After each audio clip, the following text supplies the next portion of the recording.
actually quite useful. They're used a lot now in police work, and I think we'll see more of them in the future. Wide area connectivity. It's a border-to-border system. That's the good news, and that's also the bad news, because as soon as you leave the borders of the city of Providence, you've left the network. And in the case of rescues, some of our rescues involve going to hospitals that are basically outside the city limits, and we need to come up with a good way to connect with those. We've been offered a couple of ideas from different sources, and I'm sure we'll put in one of them within the next year to solve that problem. It may not give us the full bandwidth of that you have inside the city, but it would certainly be suitable enough, good enough for filing reports, for example, from a hospital.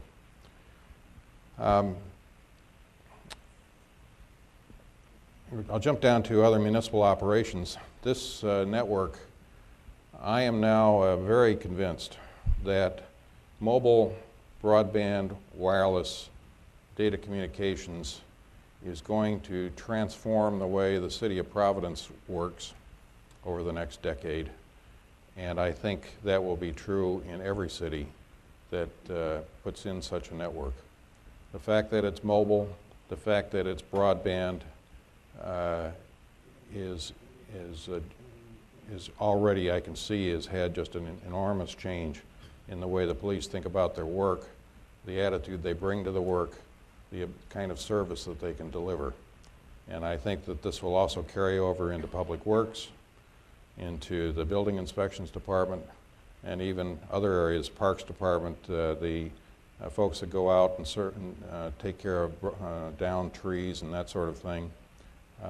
They've already expressed an interest in having access to this type of network. The recreation department, we have about 15 little tiny sites around the city, and this network allows a fairly inexpensive way to connect those tiny sites back into the core network of the city, and most importantly, connect them to the school department so that we can do a much better job of monitoring and following kids as they go from school to the recreation department and align the programs in the schools with what's going on in the recreation department. There's actually quite a lot of interesting work that's being done by a group called the Providence After School Alliance that has looked upon this network as an opportunity. So there's some real benefits. I'll summarize them. I don't have a lot of hard data. I wish I did. It would probably be more convincing since hard data drives out soft. But I'll give you certainly my sense of this. We are definitely seeing people spending a lot more time out in the field as a result of this, which translates into we don't have to hire as many new people. As the workload increases, we can deliver. It's a productivity play. As I mentioned, the cops tell me that they generally now look forward to going to the public safety building only if they have to actually book somebody. In other words, they have to move some atoms. Then you can't move atoms through the network. You got to do it the hard way. But they'll go to the public safety building to book a suspect or to deliver some physical evidence to the evidence locker, attend a meeting, or make sure their hardware gets repaired. That last one is one of my measures of success for this project. It used to be under the old network, CDPD, that we would have we would receive a broken laptop typically 3 weeks to 3 months after the laptop got broken.